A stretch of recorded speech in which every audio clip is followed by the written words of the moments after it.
Do you know that there are at least 15 million vehicles in Nigeria, or that at least 12 million of those vehicles are driven across the country on a daily basis? Statistics, you might say, but this is what is going on. Or do you even know that Nigeria has the largest population of vehicles on the African continent? Yes. Now, there is something that many of us may have forgotten, and some don't even know, that there was a time that car manufacturing companies were operating from this country.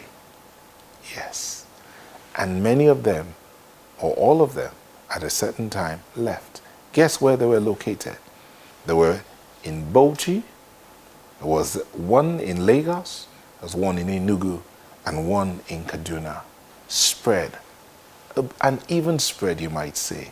And these companies had many Nigerians employed. But at a certain time, they all left. In 2013, the government thought to change that. Let's restore the Nigeria automotive sector or industry by setting up the Nigeria Automotive Design and Development Council. How far has that council gone? What are the challenges that they've had to deal with? According to the conversations we've had, the efforts to restore some of those vehicle manufacturing companies have led them to begin to work on a legislature that they hope can be turned into an act, giving a legal backing to the activities of the automotive manufacturers in Nigeria.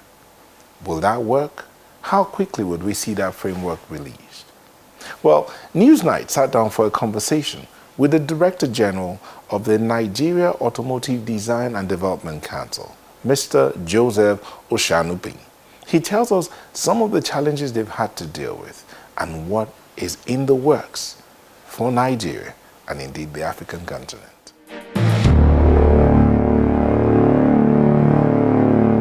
Mr. Joseph Oshanupin, thank you for speaking with us on Newsnight. Oh, thank you for having me. Sometimes I just like to delve in. Let's go into what's going on, but you've been here for about 8 months. What's it been like for you coming from the private sector where you understand cars and putting them together, but you're here now. So what has it been like for you? Yeah, it is not so different. Apart from this is public sector, this is private sector. In private sector, the decision-making process far faster than what you have in public sector, because in public here, you have to run through the bureaucracy, go through a series of approval before you get something done. Compared to where I was before, where we need this. We need to get this thing in. Get it today. I need it today. So you just look, I need this thing to be done. Where are they selling it? Where are those people that can provide? I need solution. I need the solution today. So it's faster. But again, both are necessary. The two processes you have to take in getting the decision, because here, your company, maybe the number of people you are dealing with and the people, your own targets are so different. But here, public, you are dealing with not only Nigeria, even with the whole world. So it's always good when you follow all those processes before you arrive at a decision. So that decision will serve not only today, and serve the generation yet unborn. Okay, so I asked that question because this place, the National Automotive Design and Development Council, is one that a lot of people, when the idea was mooted and then set up in 2013, people were like, finally, we're going somewhere. Especially at a time when some of the car manufacturing and assembling companies that used to be in Nigeria had moved out. So with this now, one would think that they would all be coming back. But since then, what would you say has been the situation like? The idea was like, we need to move the auto sector forward, and we need to get the auto sector to be vibrant the way it used to be. But again, a lot of things have changed in the system, not only in the auto. That means when you take some decision, it may not have that impact immediately. It's not instantaneous. So the most important thing is you start laying the foundation. It's not the day you do the groundbreaking of a house that you are going to move into it. You have to start by laying the foundation, build on it, put the necessary infrastructure in place. And the same thing with us. We started along the line, we noticed one or two things that needed to be in place, because the way we were doing it that time, a lot of things have changed. The technology has really changed. So for us now to catch up, a lot of things has to be done. So we started realizing these things when we started in 2013. This was, we now realize that we need to put in place test centers, we need to have industrial hubs, we need to have industrial park, and we just look around, these things were not in place. So we need to start from somewhere and start building. And then we later realized, oh, what about the component parts? These are the things we have to put in place gradually. And then gradually we started having people that come with the idea of SKD. We have SKD. For SKD means semi-knockdown down. So the semi-knockdown are those ones that come with the kits and then assemble them in Nigeria. So because as it is with the new technology, you can't just start awesome. You have to start in parts and then start building on it. And that's where we started from in 2013, and we have been growing. But again, I said we noticed some inadequacies and some challenges. So which we have to, when we go back to the drawing board, and what can we do differently? Then we look at NADDC again, we review it, and came up with a revised one in 2013. The first one had 5 pillars, the second one had 7 pillars. Okay, so let me just pull you back a little bit. Yes. We had Peugeot in Kaduna. We had Mercedes in Enugu. We had Volkswagen in Lagos. These are automobile companies. We had Michelin making tires for us in, I think, Port Harcourt. And we had brake making companies in different parts of the country. In fact, some of the best brake parts were made in Anambra. So we had this thing spread around the country. Again, I said, the question I asked earlier was that one would have thought that when the NADDC was muted and then set up in 2013, one of the first things that will happen will be to reach out to these companies that still have their buildings here, whether owned or sold of, nobody can really tell. But we see our signs of them still in the country. One would have thought that they would have come back, and then all these technologies you said were not there are now added to whatever it is they are doing. But how is it going now? Okay. So let me start with what we've done recently. Well, we've set up meetings, we had meetings, we even brought, was it in first week of May? We brought the AAM, that is the Association of Auto Manufacturers in Africa. We brought them here and they met the minister and went to the presidency, met the presidency. So that's why I said a lot of things have changed compared to when we have the Volkswagen, the Peugeot, the Anamco, the Steyr, Bauchi, and all this one. So a lot of things have changed. Then we've talked to them. We need to bring them in. And that's why I said it have to be, no one's going to manufacture a own vehicle. But for us to bring them in, there are some things that come first. First of all, you develop that market so that we talk about spare, we talk about tire. Before they will come, they want to know who is going to be giving us tire. Before they come, they want to know who is going to be giving us the plastic bumper. Because nowadays, technology, nobody produces anything down. You go to Ford, for example, nothing down. What they want to produce, maybe the sequence in their schedule, they are producing 90 those pick-up vehicle tomorrow. And those 90 is going to be 3 varieties, 3 different type of models. They will sequence those 3, maybe 60 of this, 25 of this, and 5 of this, making 90. Those ones are going to be sequenced to the people that will produce seats. They are going to sequence it to the people that will produce bumper, the people that will produce the dashboard. They are not keeping anything, as of today, nothing in their store. But by 6 a.m. tomorrow, the first set, based on what we are producing first of all these brands, they are going to mix them, and they will come in that way. And they are coming in that way. So that means for us to be able to do all this, we need to get all these things ready. So which means technology has really changed from that time that we produce this and keep down, and nobody do that again.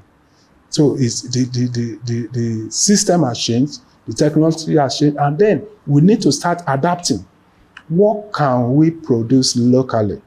That's a major thing now. We have to start producing some of these parts locally, and gradually, when they see the market, they will come, do SKD, change it to CKD, and then when they see that, oh, we have the parts, we can do the brake pad, we can do the glass, we can do the mirror, we can do the plastic, that they are going to put the mirror inside, everything, the wire harness.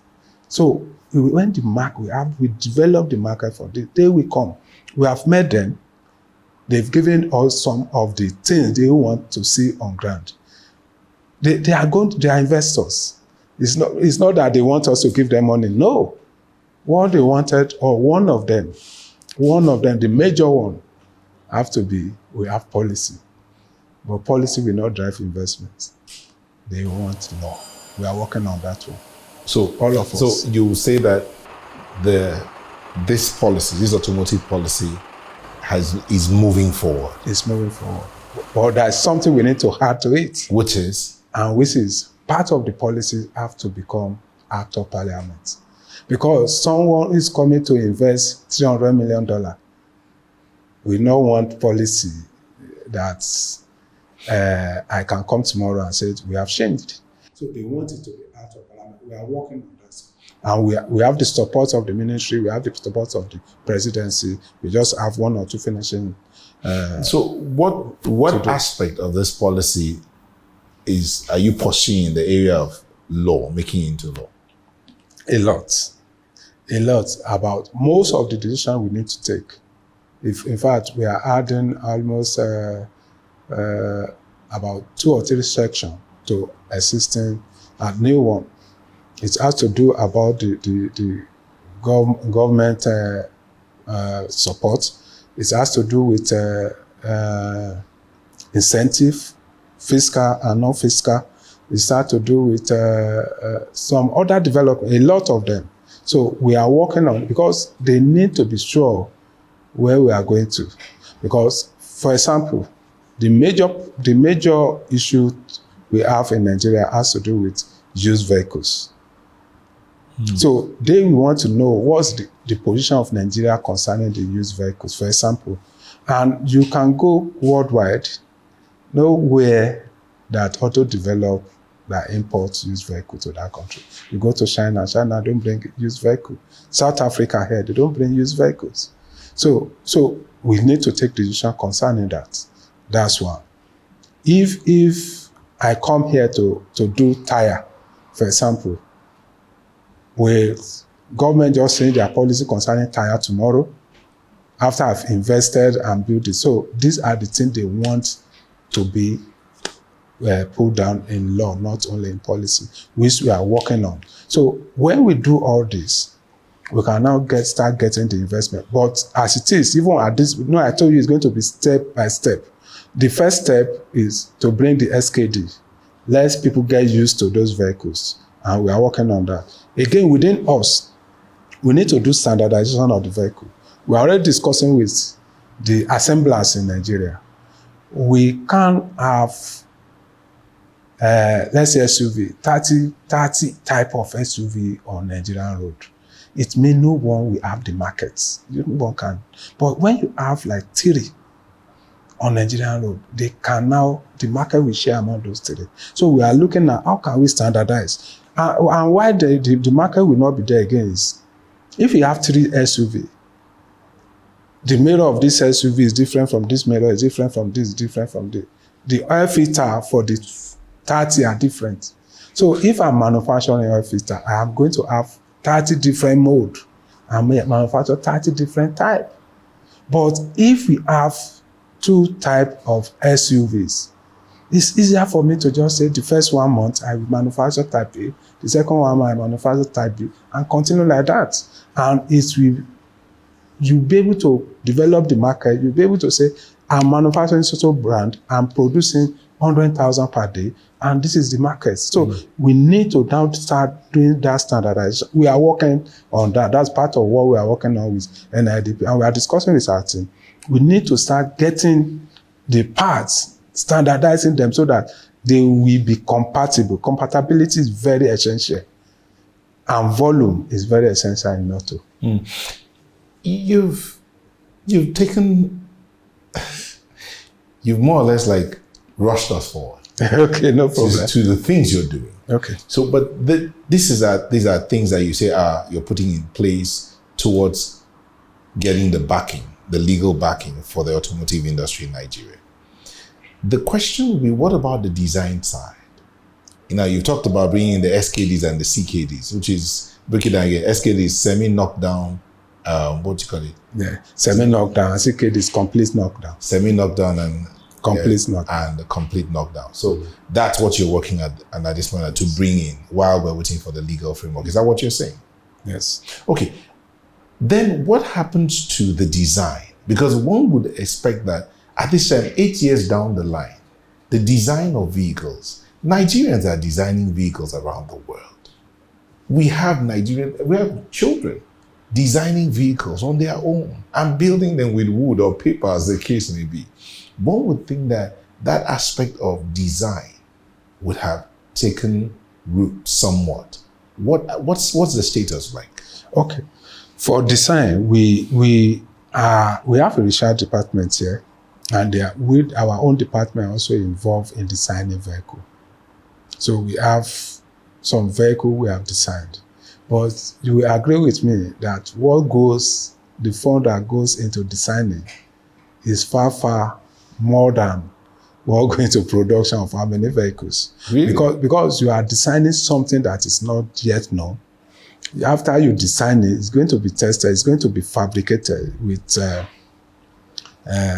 we use a system, we have this software where you are going to now model whatever you design and fabricate it but you are not going to use fiber to do the fabrication here now. No, not something expensive. Yeah. So we do all those things. And sometimes we've even done some with wood, with plastic, with things like that.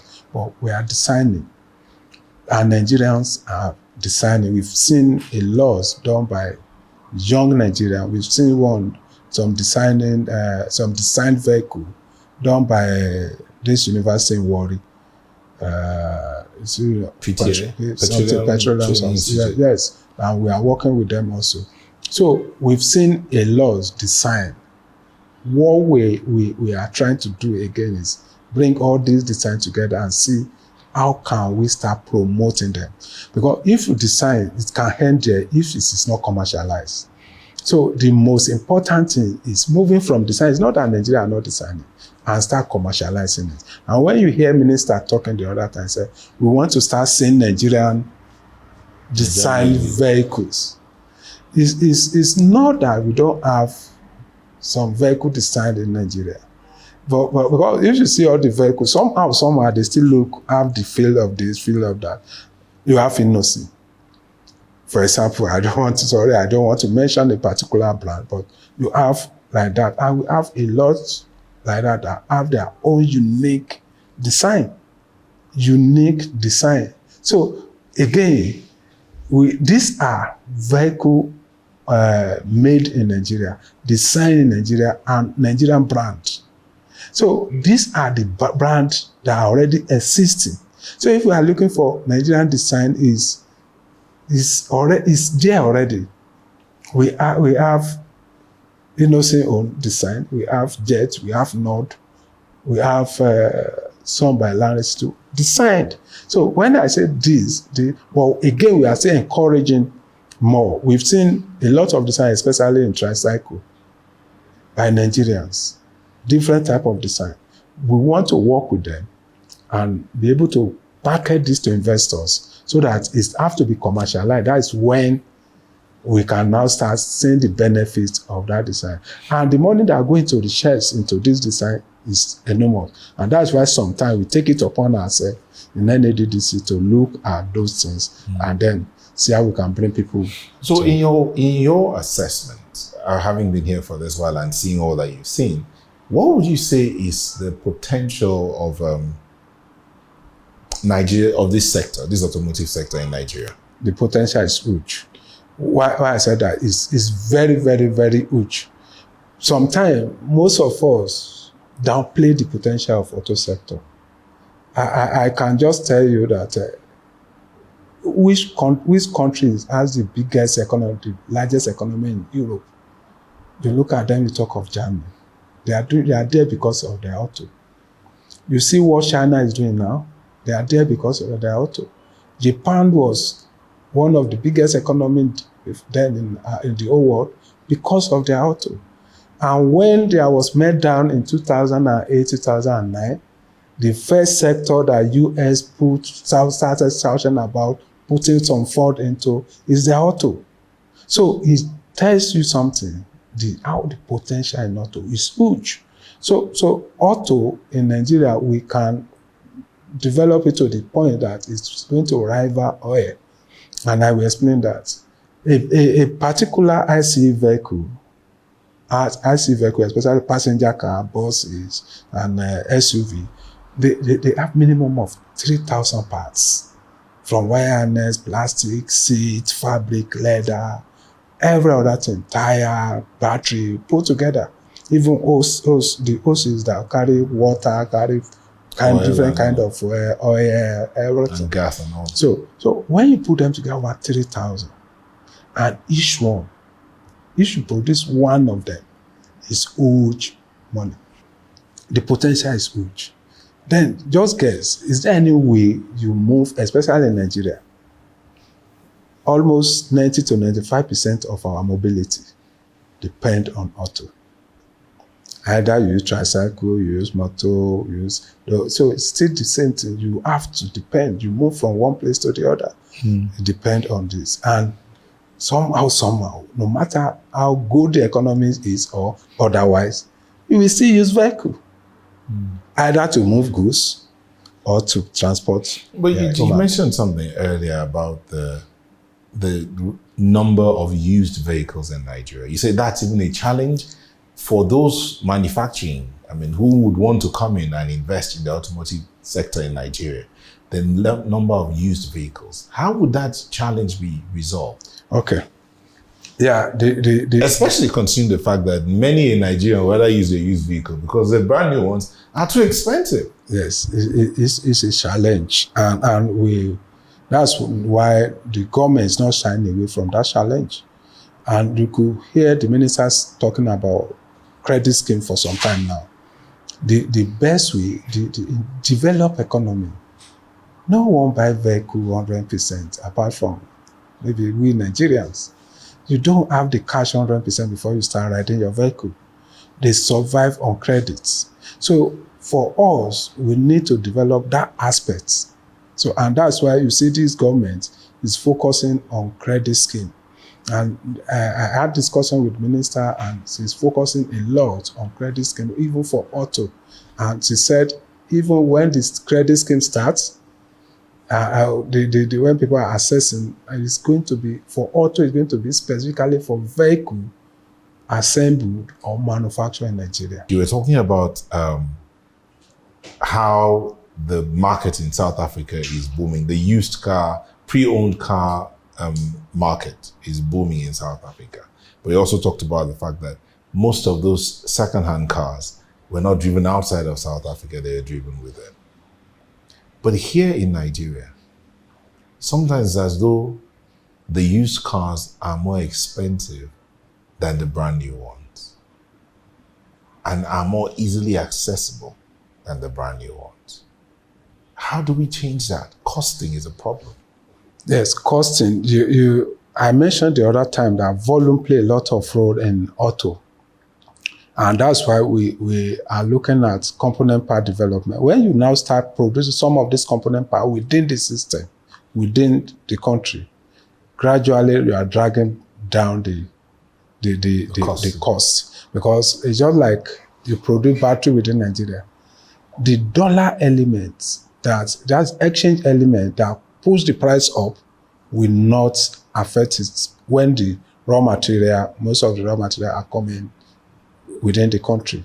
And the labor is going to be valued most often in Naira. So it will not affect that, it will not push up price like that. So by the time we start having a lot of parts being produced within the country, it's going to drag down the price of the use of the new vehicles. And again, volume. When you produce volume, you produce in 100,000, you produce million in a year, especially in parts, to service new one and service the after sales. So it's bring down the cost of those parts. And again, gradually bringing down the final product, which is the final cost of the But let me ask you this. We do know that, growing up, we heard of some component producing companies in the likes of Anambra State. Now, you mentioned the car company earlier, but that's not what...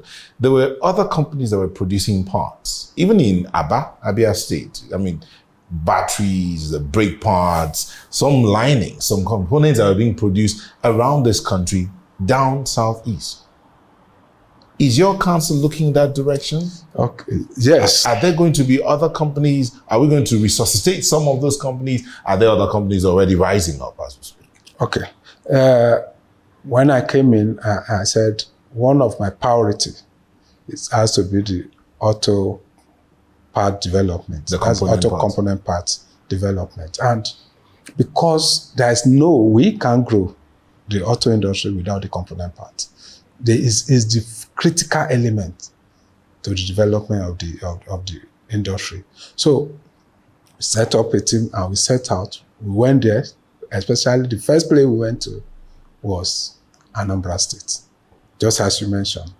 And Anambra, there is a section of Anambra which is Nnewi Access. So we went there, we met a lot of component parts manufacturers. They are manufacturing, but they are not manufacturing that volume that is needed. Because in manufacturing, for you to get to that level in auto, that profitability level, and then be able to force out the price, you must be able to produce at a high volume. So we've met them, we've listened to their challenges, and I've taken the case to the governor of Anambra State, and he was really ready. Up to now, he's ready to help in that regard. Part of the challenges they are facing, and the one we want government to do for them, we have discussed, and it's ready, 100% is going to do them. So part of it is standardization, I mentioned, and then quality, meeting global quality. We need to start, most of these parts, they are producing it and they just produce in shallow. We brought them to Abuja here, they met the minister. We brought the vehicle manufacturers from Lagos, from Kaduna, they met the component parts. We told them, these are the component part. Why bring in this component part from abroad? So what we are trying to do now, and then Minister mentioned us signing MOU. That is going to be tripartite. We will sign, the component parts manufacturer will sign, and then the NAMA, which is Association of Vehicle Manufacturer, we also sign. So to show that we all agree that the parts produced that meet the standard, the quality standard, they have to start using it. And then by the time they start using it, we also will now make those parts available on our website. We are going to make them available to Nigerians. Nigerians, if you are using social vehicle, these are the parts done in Nigeria, and we are testing to the fact that they are of good quality. Do we have the resources, the raw material? We have the raw material to produce whatever we want to produce. The one you don't get the raw materials, the raw material will come from, because what you need most of them are plastic, steel. Most of them are what you get from petrochemical. Is it carbon black? Carbon black. All these things are what you need to put together. And some of them we get them like lithium. We have lithium here. We have a lot. We have rubber. So a lot of things that we need to do are here in Nigeria. We just need to just harness the opportunity and start producing. And that's why on our own part, the meeting I was having before this one was one of our partners that we are working with to develop what we call, they call it NAIP, Newi Auto Industrial Park. We are trying to build auto industrial park in Newi. There we want to bring in all these people that are manufacturing auto parts in Charlotte, bring them together, provide one of the major things they talk about is, in fact, most of them talk about power than funding. They can on their own look for their funding somehow, but what power they find difficult is power is major problem. And then if we finish that, developing that, we've talked to some other, we've located where we can even get gas about 56 kilometers away, or less than 56 kilometers away from the site of that place, which means we can even get CNG, get some CNG down virtually down to that place, and then be able to use CNG to power the whole place. If we can do that, it's going to take away the power problem, because we cannot, most of the equipment that we want to use is just like using a pressing machine. For a pressing, because for you to do let's say, fender of a vehicle, you may need to press it, pass through pressing machine, seven type of pressing machine, and you are going to have power that will lift this thing up and press it. So, but you can get some other technology that may not require something like that. But nevertheless, you need power. So if you can get power to that place, then they need security. We have discussed with government on that, and they are working on it. Then they need some infrastructure to be in place. You mentioned costing the other time. Now, if you can bring them together at that place, for example, they need to supply parts to Kano from Newi.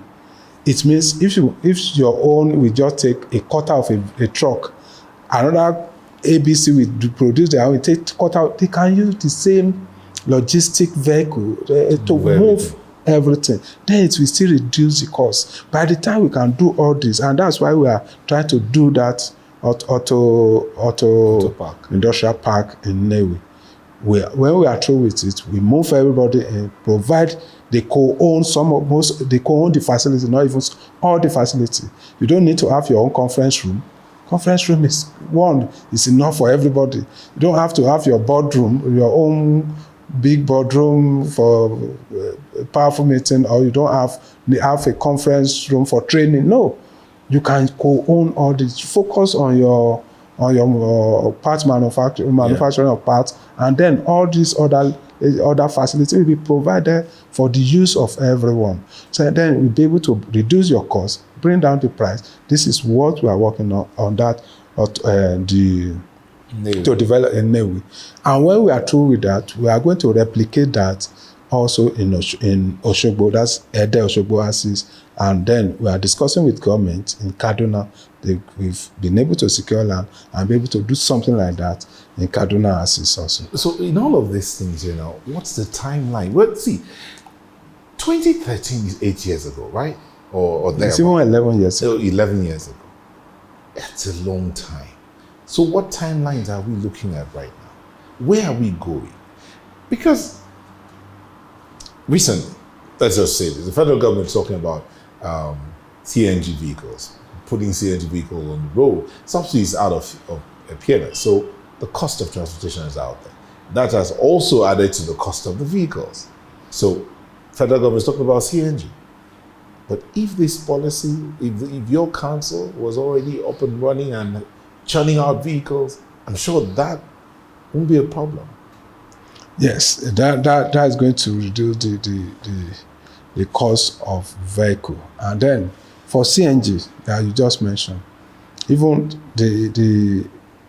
let me correct, the council is not going to be manufacturing vehicles. No, I'm not saying the company is not manufacturing, but you're supposed to be able to put together all the elements or the different people that will get this thing going. The companies that will produce the CNG vehicles. Already you're talking about the partnership, if I remember correctly, to develop electric cars in Nigeria. Now, if the council is up and running, as it is, and I believe it is, how far with all of those? Okay. CNG vehicle manufacturers, electric car manufacturers, where are we at? How quickly do we get to the end of the line? Because Nigerians love their cars. And there is no public transportation system. So if this is sorted out, right now, Nigeria is considered, in Africa, has more cars than even South Africa that has car manufacturing companies. But we don't have any. We are the number one users of car in the whole Africa.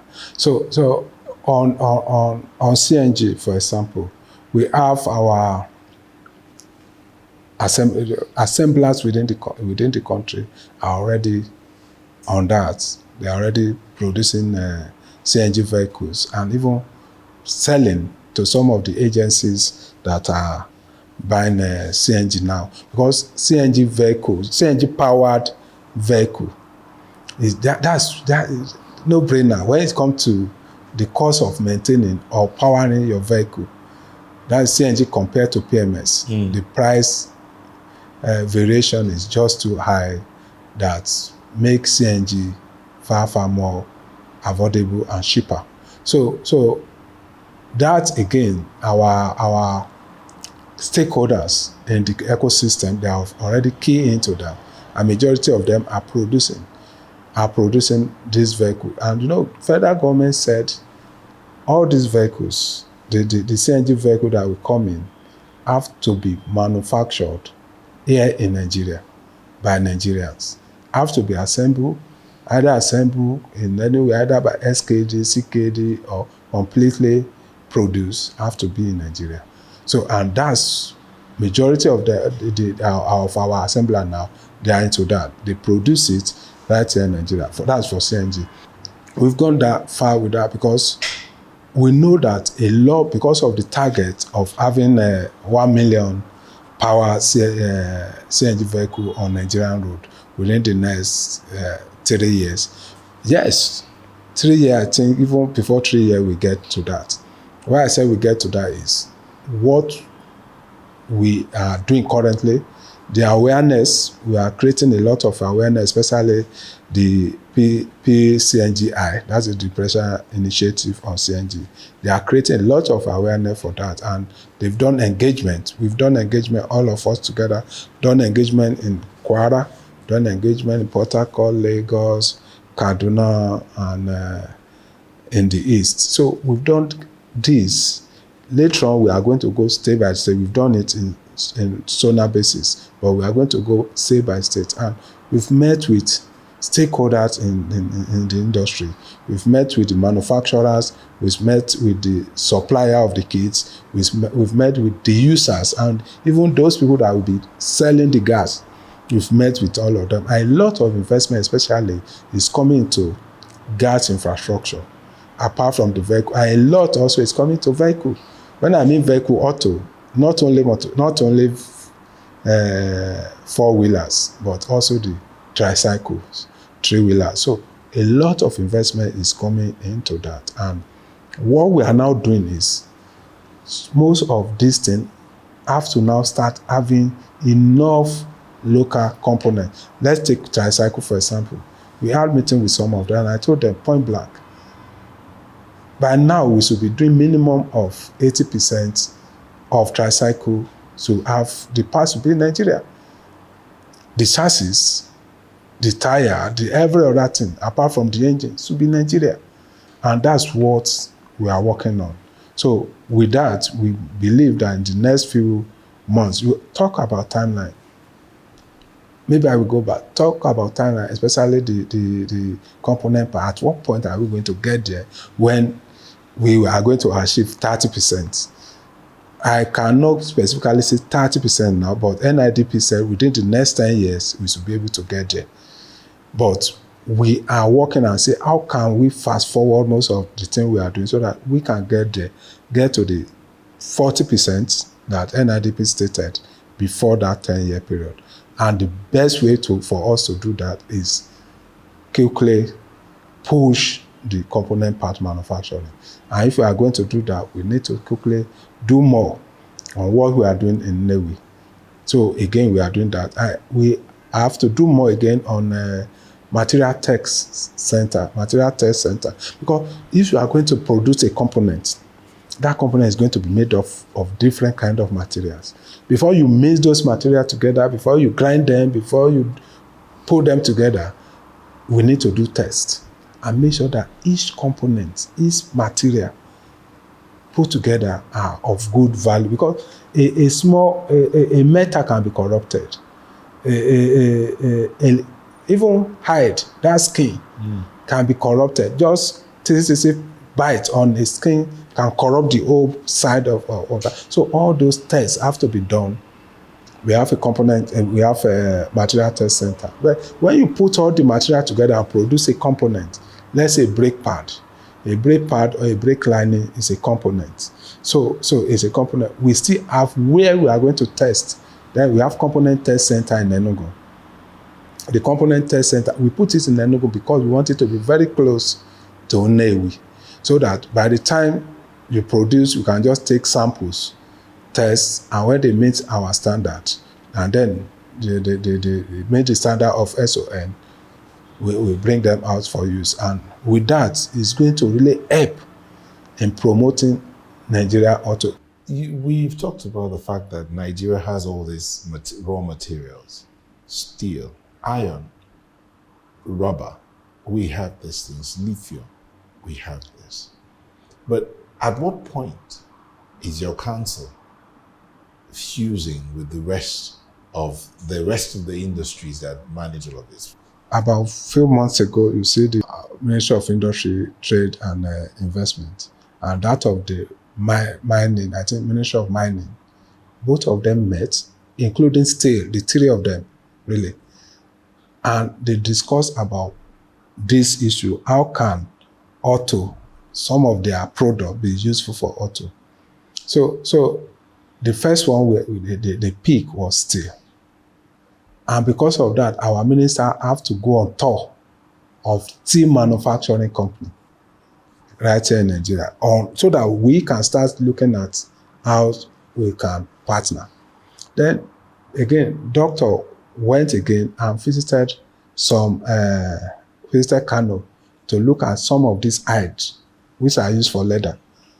So she's doing a lot in trying to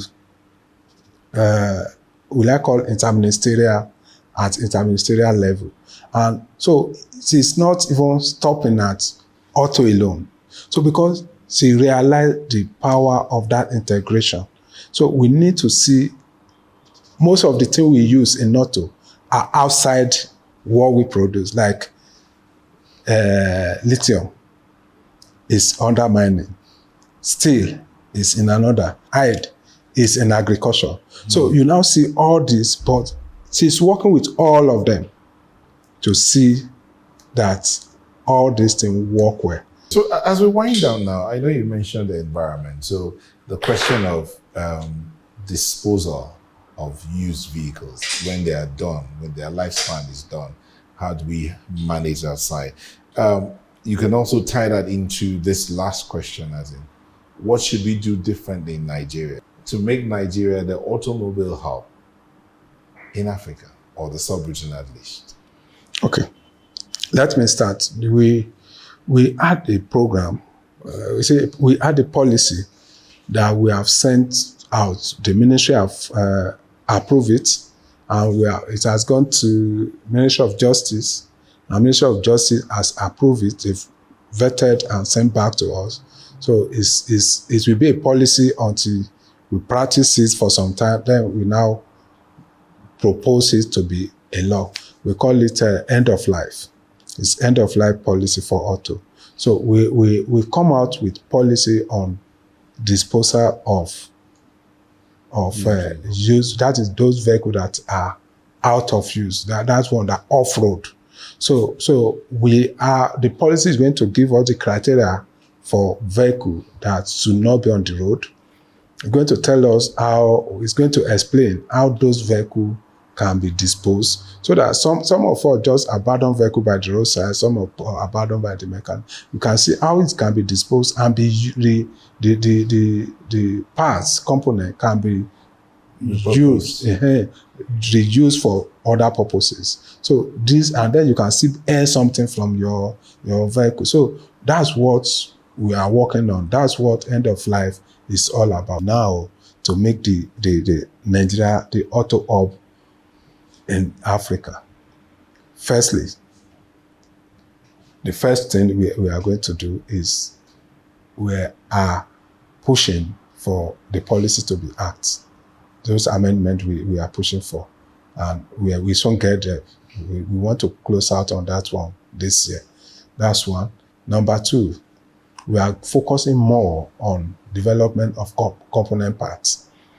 That one is we can't run away from that. We have to get the component part right before we can develop the auto sector. Without the component part, then there's nothing you are going to do, because you can't say you are developing auto parts when you are bringing everything from outside. The only way you won't bring everything from outside is when you have those parts in-house. And luckily for us as a country, we have availability of the raw material you will use to produce most of these component parts. You don't need to produce them 100%. No country does that. But we can produce a lot. We get to 30, 40%, then we are good. Then we can now be adding to that. And with that, we are going to be hub. And then the third one is this credit scheme. Immediately, we have the credit scheme in place, and the credit scheme is running well. They know the one advantage Nigeria has is the population and the economic power of the population. Then you look at the demography. The percentage of Nigerians that are between the age of 18 and 35, these are the people that buy cars. They buy it more than other demography. So because they want to buy, you see people within that age, they use car for 2-3 years, they dispose it. But when you are 70s, 60s, you can use one for 10, 15 years, you are no longer bothered about the model. You are even bothered about, oh, let me keep it, I've been using it. I want people to know that I've been using it for 15 years. But at that age, they use it more. And Nigeria have a lot, the greater percentage of Nigerian population fall within this bracket. Thank you so much, Mr. Osanibin. Thank you. Thank you. Thank you.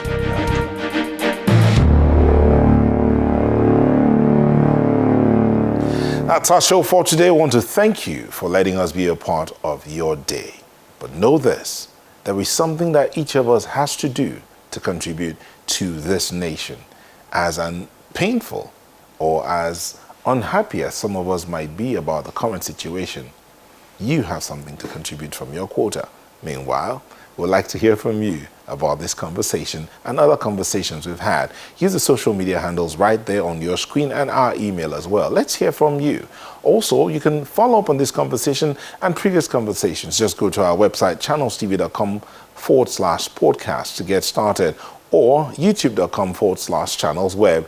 You see the playlist and you can listen to all the conversations we've had. Till we bring you another edition of the show, this is us saying bye-bye.